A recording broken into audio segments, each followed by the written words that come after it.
fellow travelers, and welcome to Versus Stars podcast. All my loyal listeners, thank you for continued support.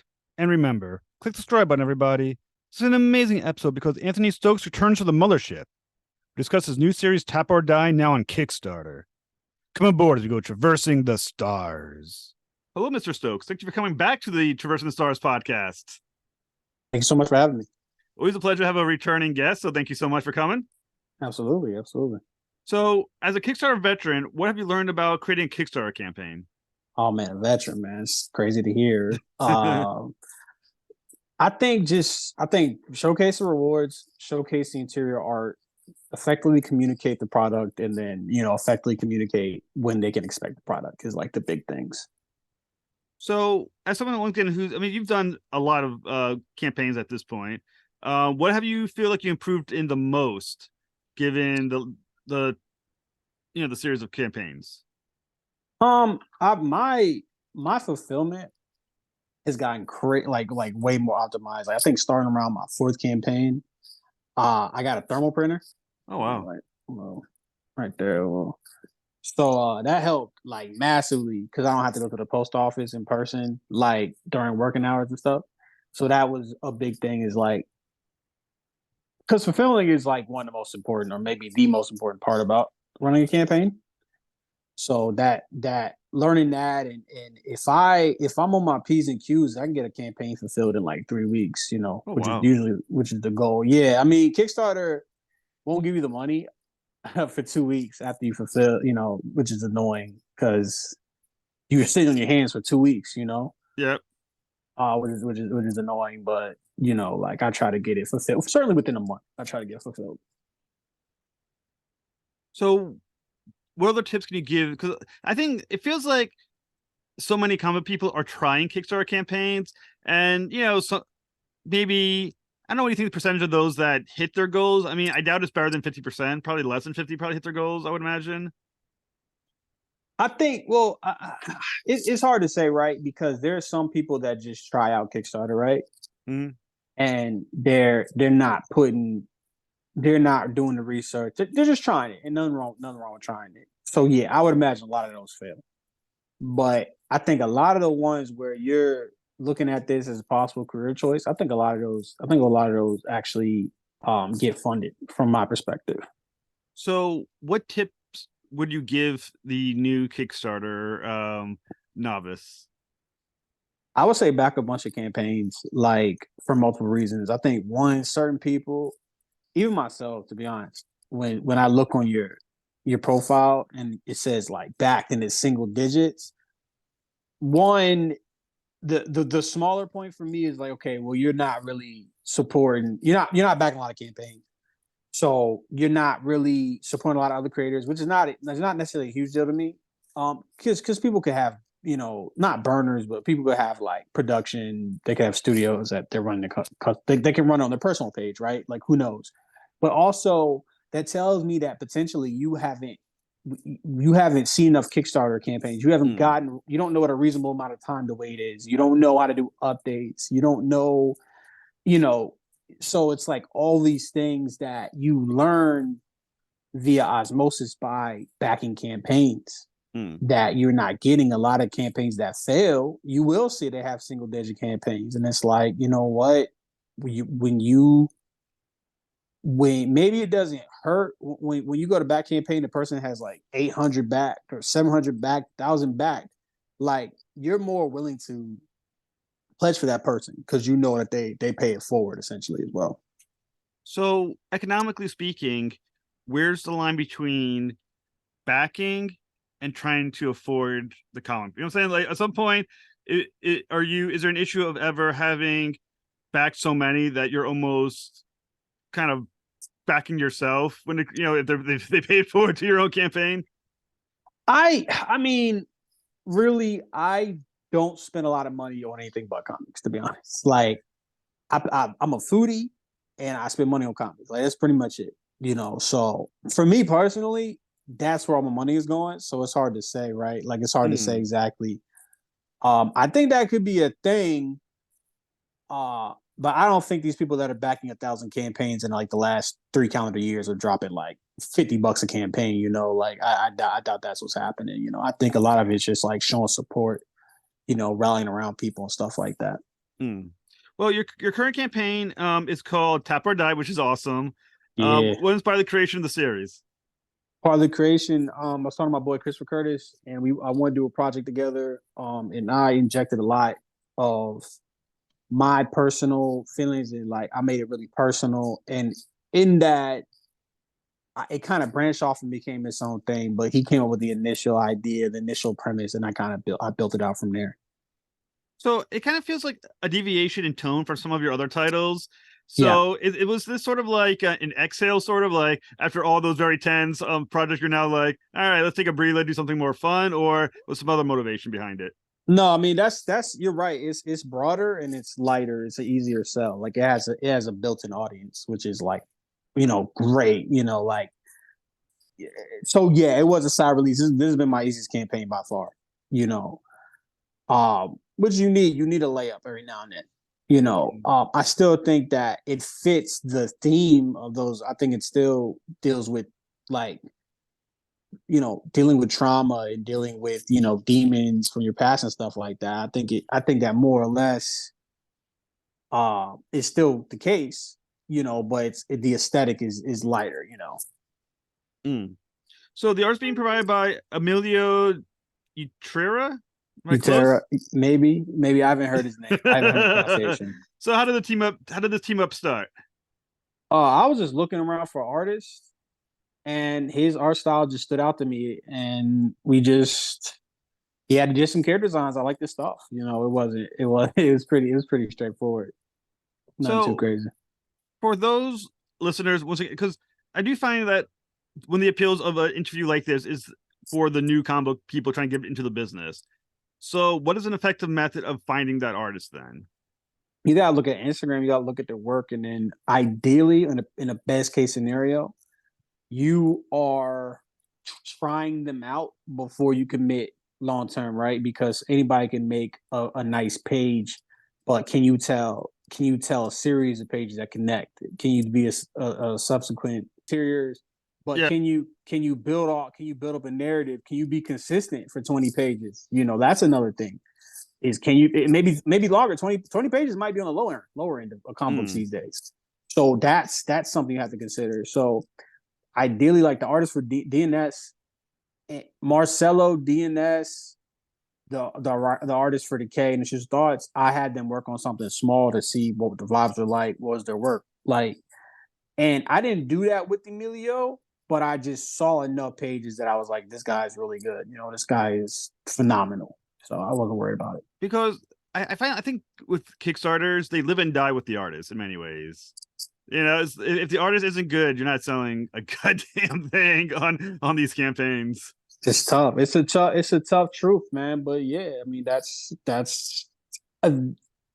it's a fact. It's a fact, and you got to get your what I mean. A piece of advice I try to live by. I think Pat Shane gave this to me. He said interior art can always be better. You know what I'm saying? Like you would always get Mm. better art. You should never get complacent as far as art style or art quality. Now there's diminishing returns to where you're not making anything because you're not perfection per se. But when I make a issue one and tap her down, which I think looks amazing, when we get to issue two, I'm thinking, okay, what elements can we build upon? What moments aren't working that we can kind of reduce? How can we keep things more consistent? And then when I do a new series, honestly, my goal is to get an artist that's better than Emilio. Like ideally, I want to keep upgrading artists, and not that's not to say anything bad about like I said, Emilio did an amazing job, but I'm just always trying to push the envelope as far as Mm. like interior art goes. So, how does Amelia's work serve the story? What does it allow you to? How did it allow you to tell the story in a different way because he's your artist? So what Emilio is really good at, when you look at a lot of because the book is in black and white, and when you look at a lot of black and white books, sometimes they can look like, oh, this is just not colored yet. It's not finished. Um, and really, when you read a black and white book, you shouldn't really, if it's doing its job, you won't even think that there's no color. Mm. You'll kind of get lost in what's happening. So one, I think that these pages are really good, and I would hesitate to color them because I think they work on their own, period. I also think he made some moments that could have been kind of flat, really dynamic.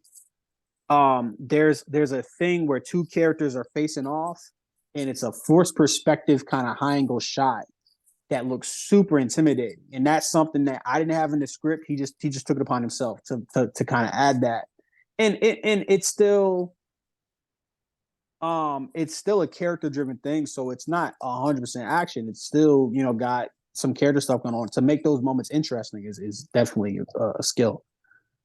So, what was when you said talk about it being black and white? What was the decision process behind it being black and white? Money. Money. No, no. I mean that's a fair reason. I mean, color is expensive. Color is expensive. It takes longer too, right? Like depending on the colors, it can add time. But I wanted something. And one, I love manga. Like I love manga. Two, I wanted it to be like capture the rawness of the comic book, the brutality of the comic book.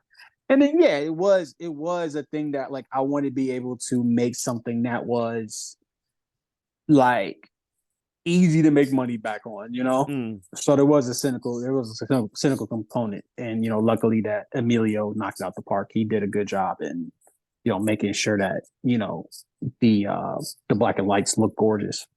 Well, I mean, people forget is that comic books are a business. As much as it's fun to make comic books Yes. and have comics come out, it is a business. I mean, if the first issue doesn't make money, I don't care how good it is, you're not going to make a second. So I mean, you might not be able to make a second. I would disagree with you. I think most first comic books don't make money, and then you end up growing an audience. Like when I made the K issue 1, bro, I dropped so much money. Like it's insane how much money I spent on that first issue of the K. I had the bleed was off. I didn't know about bleed. So I just had the artist draw the comic and the bleed was off. I paid somebody $250 to like extend the bleed out, but I could have just had the artist. It was black. It wasn't full bleed. Like that cost $250. It was so many expenses that racked up. And so DKH1, I don't think made any money. And it probably the series probably still didn't make money, but I'll make the money back on the trade. I'll make the money back on the back end through cons and stuff like that. Oh, I think every writer has a horror story about where they lost. But my first comic book I ever made myself was called Sanctus. It was on from I think Arcana Publishing. It cost me $18,000. Oh my God. I did not. Well, what happened was I had an artist. It was a graphic novel, 88 pages long. And then the first artist did like 9 or 10 pages, screwed around, quit, kicked him off, had to repay for those 10 pages all over again. Then I had to pay for an artist, and I had to pay for an inker to fix the work from then it was over and over again. I was like, at the end of the day, I think it was had to be close to $18,000, and I guarantee I did not make that money back. I think like when you look at it, most businesses don't make money in their first 5 years. I heard that. It sounds about right. Yeah. Like I'm certainly not in the black. I think the thing is like how much, and this is an interesting discussion. Do you set your Kickstarter goal at the money you need to make the comic or the money you need to make another one? Because okay. Oh, I thought you were asking. No, I think like over the course, if you're in the DM, if you have it through a back catalog, if you go to cons, there is an argument that you will make the money back eventually. Right? There's an argument for if me having an IP, I can make residual income from this for a foreseeable future. So that's what I say. I like some people are just like kickstart it for what it cost, but I think there's a little bit more nuance to it than that. I think I just recently did my own Kickstarter, the end of Alterminus. I think I put it at the cost of the artist, the cost of shipping, the cost of printing, which is one of the worst expenses. Printing and shipping is way more expensive, I think, than people consider it in their cost. Like, I think what I realized when I did it, I don't think I properly factored the cost of shipping. And I think it's going to hit me later. I'm like, oh no, should have made it instead of. I think I made my first goal like $1,200. I probably should have made it like $15 to incorporate shipping. I mean, yeah, for sure. And then you think about shipping. Every physical package is going to cost you at least $5. So you got to factor that in. Like me personally, is I'm like what I'm trying to do. I saw Pat Shan, man. He had $100 bundle, digital bundle, and people bought 10 of them on a campaign. Like that's what I want. I want a back catalog where every campaign there's no expenses. I can deliver it instantly. That's what I want. That's what I'm working forward to is having a back catalog. And for me, I'll make that money back on Decay, Yeah. right? I mean, I probably already have, bro. Like to be honest with you, like I made a lot, not a lot of money. Like I'm gone rich off of cons, but I usually leave a con with like a couple $100 at worst. So I think you can definitely make your money back in it if you're going to cons, you know. So that's part of my model, but maybe everybody doesn't have that model. I'll say when as a comic book fan, I hate digital comics, but as a comic book writer, I mean a creator, I love digital comics. It's like, oh, it's like free money. It's like, there you go, there's your PDF sent to you by email free of charge. One thing that I have, one thing that I have instituted is a digital deluxe PDF. Yeah. So it's $5 more and you get like more back matter. You get all the covers. You get an exclusive interview that's only available. Like it's not available in normal PDF, and that's been selling really well. That has been selling really well. Like I'm about to actually pull it up, and that's been a game changer. And it's like, you know, I would have in the past people would want to support, but they didn't want to give $5, but they didn't want to give like I don't know, like $30. So it's a good little middle ground between the two. That when you kind of want things at different price levels. Yeah. I sold 29 copies of it, so that's $290 profit. That's not bad. Nice, not too bad That's at all. Bad. That's not too bad. Whereas if I didn't have that, you know, I would have half the money essentially. Yeah, because basically. So going back to the Tap or Die. So the main character is named Domino. So Mm-hmm. what motivates him, and why did he choose to be a wrestler? He chose to be a wrestler just because he loves he just loves wrestling. You know, like he there's a moment in the comic book where he's doing a shoulder drop with his hero in the background. So before the first issue starts, he's motivated entirely by trying to be a great wrestler, and then he's gate kept by the legacy wrestlers, and the commissioner screws him over to protect those older wrestlers. And once that happens, like now he's motivated entirely by revenge. Like entirely, he's trying to burn the league down. So as you mentioned in the story, the world of the series is dealing with extreme poverty. In this world, is wrestling more of a distraction or a revenue source for desperate people? It's both, but like basically all the money is funneled into entertainment, and then Visa, you know, and then essentially it's a source of revenue for people. Like it's one of the few lucrative source of revenue for people. So when you think about Domino, he honestly is being increasingly successful as a wrestler, or was at the beginning of the series. In the world of poverty, how does he view his role in this world? Is he someone who is thinking about how benefits he can benefit those who are in need? Is he kind of more self-serving and he's more just interested in himself? Where does the world of poverty play into the storyline that you're developing? So he wouldn't think about that, right? He's just focused entirely on wrestling. Okay. And then it'll play a part. It'll play a part later for sure. Like we did make that statement for a purpose. I'll play coy, but it will come back. So in the issue, Domino starts a fight with Bone Crusher, who's like one of the legacy wrestlers. So was this calculated or arrogance? It was arrogance. It was a little bit of both, and that's kind of a theme. Is like him riding that line right between I'm gonna use my rage, but only in certain spots, right? So he didn't just beat up the guy. He waited for the guy to. For those were the comics. He basically goads the guy into fighting him, and then he whoops his ass, right? And he uses that leverage to get a bigger fight. So that's kind of it's riding that line for him of like, you know, like when should I be clever and when should I whoop somebody's ass? Like basically. Now in this world, I mean, wrestling as we know it in our world is mostly fake.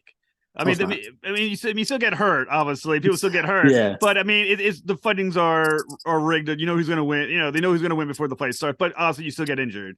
In this world, it looks like they're legit, 100% legit, real fighting, Yes. right? Yes, 100%. So how how badly injured is I mean Domino gets hurt pretty bad at the end of this issue. He's Is it fucked up. Yeah, is this a smart profession for someone to be in? absolutely not. Well, I mean, it depends because, like I said, there's not a lot of options. So that's kind of the point. Is like Hmm. a lot of people. This is like more or less like one of the few ways for them to make a lot of money. But again, Domino's not really worried about that. Domino's more worried about like becoming a wrestling great. He hasn't considered all these things. Does he not consider it because he's not like great with thinking ahead forethought, or is he just so confident in himself that he never thinks he's going to get hurt? No, he just focuses entirely on the wrestling. Hmm. He's just putting all that to the side. He's just focusing like I'm just trying to be the best wrestler possible. So another Iris is the love interest in the story. Who's a great fighter in her own right. What does she see in Domino? But she's seeing Domino. I mean, one, he's a hot guy, like objectively, and then I think so. There's a physical attraction, but I also think she sees how proactive he is and how driven he is, and that's nice for her. That's a cool thing for her. Is her interest more exploitive or genuine? Um, genuine, yeah, I would say. So what makes them a good match for one another? I think like so Domino is completely like headstrong and like single minded, and then Iris is more like fun, like just trying to have fun, like doesn't take things as seriously. So that's the intersection right there. Is Iris almost like I remember Spider-Man Blue, like Gwen Stacy and Mary Jane, they just wanted to party, right? Like she just wants to party, have fun. And Hmm. then Domino is just so focused on he has like tunnel vision. So that's where they match. Like, she helps him like kind of loosen up. Now, I mean, it seems like Iris is more experienced as a wrestler or has more of a career there. How does that help Domino? Is she able to like which is she going to advise him, or does she advise him? Yeah, she's gonna be like the best friend, like kind of definitely in his corner, trying to tell him when he's wrong, when he's right. So the first issue ends with Domino. I don't know if this is a spoiler, but it ends with him in a very bad place without giving too Yes, many that's fair. information too information away. Where does Domino go from here? He goes on a warpath, basically. I mean, can he still wrestle? Because his injury is pretty severe. It looks like. His injury is definitely severe. And one thing I wanted to do with this series is one thing I don't like is when a character like you set physical limitations for a character and then they don't matter anymore, right? Mm. Because you're raising the stakes. Like for instance, Naruto, Rock Lee, it's like uh if you open up these gates and you do XYZ, you'll never walk again. Mm. Like that's something they say. And then 2 arcs later, they play lip service to the fact that like he was injured, but Yeah. essentially he's effectively the same before. So I don't like that. I want there to be there's a reason why I started like him being injured is going to be a plot point for the rest of the series, like this particular injury. Um so that yeah, exactly. And it's also cool having an injured character because like I think 1v1 he would beat everybody. I think he's that naturally talented. But now you have these things, it's like these obstacles in his way. He Mm. almost has to play a game within the game just to make it a fair fight. Is there a time jump then between issues 1 and 2? Because at the moment, obviously, he doesn't seem like can be mobile at all. To start off with him where he is, or is there a time jump? There is a time jump. There's definitely a time jump. Yeah. So it doesn't happen right after. It's gonna happen a little while after. So was he conspired against in this last match? I mean, was he, or did he just lose? Because it seemed like He something was going on in the background. he was absolutely conspired against. That's what the crutch, essentially the crutch of the first issue and his problem, like his character arc, was that Was he got screwed over by like two people he kind of trusted. so next issue you can go into some details about why they did it, or is that gonna be one of the mysteries throughout the series? I mean, I think why they did is pretty obvious. Like he's protecting his fighter. He's arrogant, and they're trying to knock him down a peg. So when does this campaign end? Like how much more time do people have to jump aboard? We got 13 days. 13 13 days. Ooh. Two. Time's ticking, huh? It ain't taking fast enough, bro. I'm ready to be. I'm ready to be done with this. Is it a relief or is it a stress when you get this close to the end? It's a relief. We're not close. I mean, we're like at the halfway point, like probably just over the hump. Yeah. But when you get to the end, it's a huge relief because you about to get your money. Yeah. It's a great relief. That's always the best part, right? Yeah, it takes 2 weeks, but it's nice. So when are our listeners going to expect their comic book after the campaign ends? So, like I said, I try to fill within a month. So I would say by the end of August for sure. And then if you got the PDF will be like as soon as the funds clear, like basically. So like probably like the last day in August or something like that. Very cool. Mr. Stokes, it's an honor to have you back on my show. Thank you so much for coming on. Absolutely, man. Thanks for having me. Dude.